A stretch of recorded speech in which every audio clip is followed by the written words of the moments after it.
ನಾನು ಭೀಮಾಶಂಕರ್ ಅಂತ ವಿದ್ಯುತ್ ಪರೀಕ್ಷಕರು, ಬ್ಯಾಂಗ್ಳೂರ್ ಅಡಿಷನಲ್ ಈಸ್ಟು ಹಾಗೂ general secretary Karnataka state electrical inspectorate engineers ಅಸೋಸಿಯೇಷನ್ದು.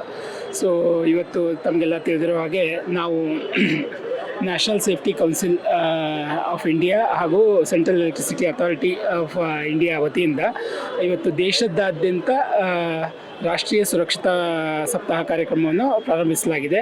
ಅದರ ಅಂಗವಾಗಿ ಕರ್ನಾಟಕ ರಾಜ್ಯದಲ್ಲಿ ನಾವು ವಿದ್ಯುತ್ ಪರೀಕ್ಷಣಾ ಇಲಾಖೆಯಿಂದ ಎಲ್ಲ ಸಾರ್ವಜನಿಕರಲ್ಲಿ ವಿದ್ಯುತ್ ಸುರಕ್ಷತೆ ಬಗ್ಗೆ ಅರಿವು ಮೂಡಿಸುವ ಕಾರ್ಯಕ್ರಮ ಅಂಗವಾಗಿ ಇವತ್ತು ನಾವು ವಿದ್ಯುತ್ ಸುರಕ್ಷತಾ ಸಪ್ತಾಹ ಚಾಲನೆಗೊಳಿಸಿದ್ದೀವಿ. ಸೊ ನನ್ನ ಉದ್ದೇಶ, ಈ ಸಪ್ತಾಹದ ಉದ್ದೇಶ ಏನು ಅಂದರೆ, ಎಲ್ಲ ಸಾರ್ವಜನಿಕರು ವಿದ್ಯುತ್ತನ್ನು ಸುರಕ್ಷಿತವಾಗಿ ಬಳಸೋದು ಕಲಿಬೇಕು, ಆದಷ್ಟು ಅಪಘಾತಗಳು ಕಡಿಮೆ ಆಗಬೇಕು.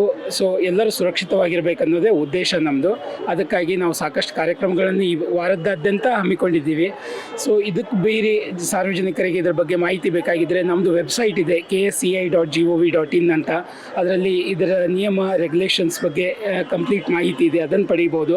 ಆಮೇಲೆ ಎಲ್ಲ ಡಿಸ್ಟ್ರಿಕ್ಟಲ್ಲಿ, ಬೆಂಗಳೂರಲ್ಲಿ ನಮ್ಮ ಕಚೇರಿಗಳಿವೆ, ಕಚೇರಿಗೆ ಭೇಟಿ ನೀಡಿ ಸೊ ವಿದ್ಯುತ್ ಸುರಕ್ಷತೆ ಬಗ್ಗೆ ಅವ್ರು ತಿಳ್ಕೊಬೋದು. ಇದರ ಪ್ರಯೋಜನ ಪಡಿಬೇಕಂತ ನಾನು ಎಲ್ಲರಲ್ಲಿ ಕೇಳ್ಕೊಳ್ತೀನಿ. ಧನ್ಯವಾದಗಳು.